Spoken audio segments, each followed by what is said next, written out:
Hello again, everyone. Came back from picking up my wheel seals, and I just wanted to show you a basic overview of the tools you'll need to do this job. You'll need 2 cans of brake cleaner, figure 1 for each side,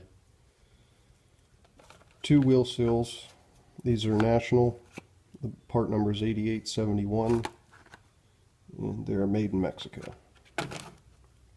Tub of wheel bearing grease if you don't have a bearing packer, some type of aluminum pan or something that can handle the brake cleaner. This will be your little parts cleaner. You really only need this if you don't have a parts cleaner. And you also need an 1 1/16" wrench or socket. That's what size the spindle nut is. You'll need some type of hammer, a set of channel locks or pliers, and a screwdriver or some small chisel or pry bar. So we're going to begin with these. And what you'll do first is just inspect your dust cap. I'm going to get you guys set up here.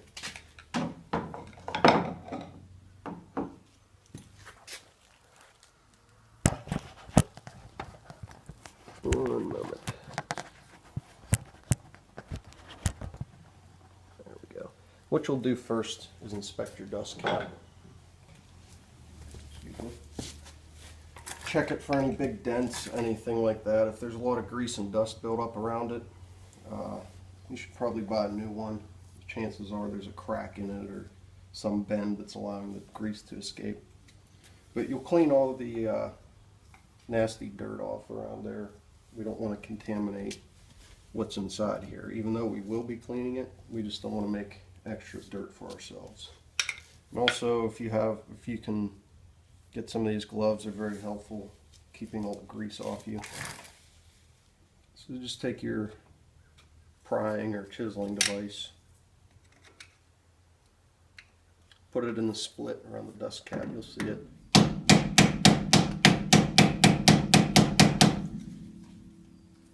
Turn it a little bit.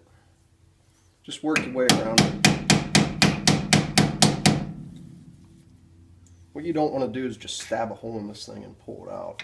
You can do that if it's bad and you have a new one on hand, but I'm going to be reusing this one, so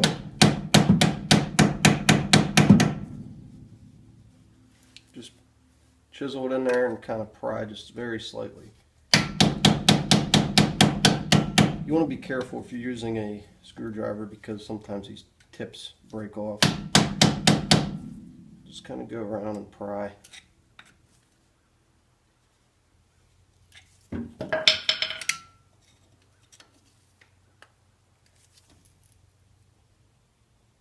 There we go. There's our dust cap.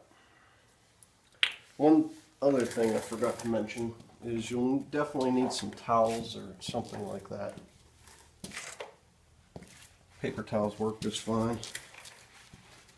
What you'll do is set all this stuff in a place, preferably your little pan or whatever. Set them in a nice clean spot where they won't attract dust. So just take your towel, wipe all that grease out. As much as you can get anyways. Don't be afraid if you get it on the rotor. We're going to be cleaning this whole thing up anyways, so don't fret. Okay, so now we have our cotter pin through our castle nut here. And grab our channel locks or pliers or whatever you have.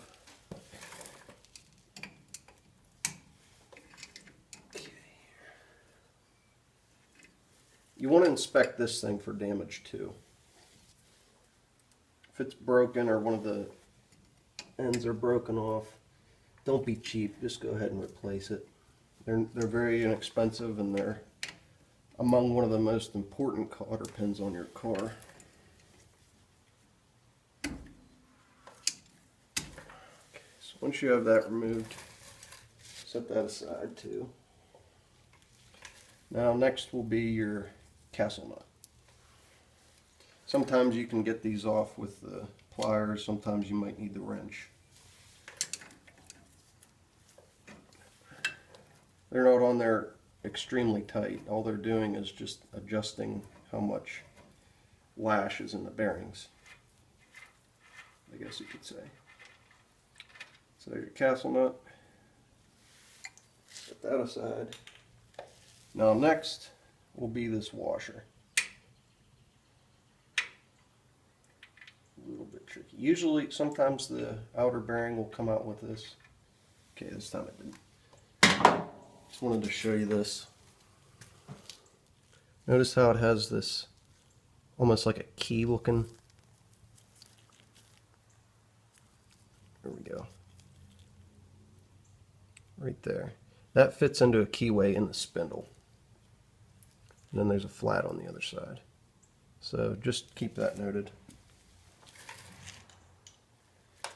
Next thing you'll pull out, let's see if it'll cooperate, will be your outer bearing. At this point, if it won't pull out, all you have to do really is just pull on the whole hub. And it'll all come out, just like that. So, next thing you'll pull out, comes out of the very front here, sits in there like that, is your outer bearing. In the next video I'll give you part numbers for these. Set that aside. And now we're ready to remove our wheel seal and innermost wheel bearing. Now anytime you have to take this hub off, you should put a new wheel seal on there. That's what I do. And one thing to look for, I'll pan this around here, see if I can get this in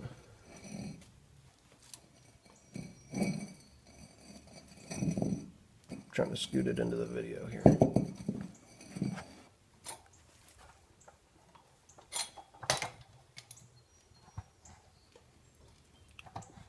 Sorry.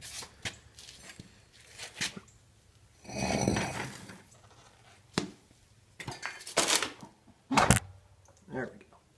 One thing to look for on your hub and rotor assembly, see how there's real black nasty grease on the outside of the seal? That means the seal is leaking. So either way, it needs a new one. So next what you'll need is either your screwdriver or a pry bar works good.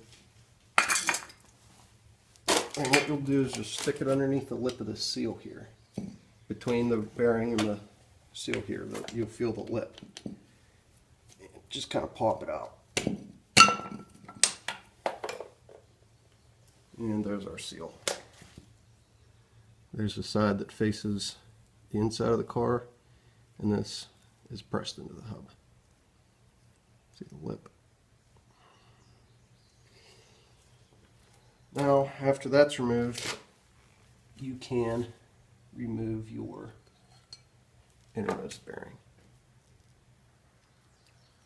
And then that's about it. That's all there is to disassembling one of these hubs. So next thing you'll do is take all your parts, put them in their little bin, clean them all up.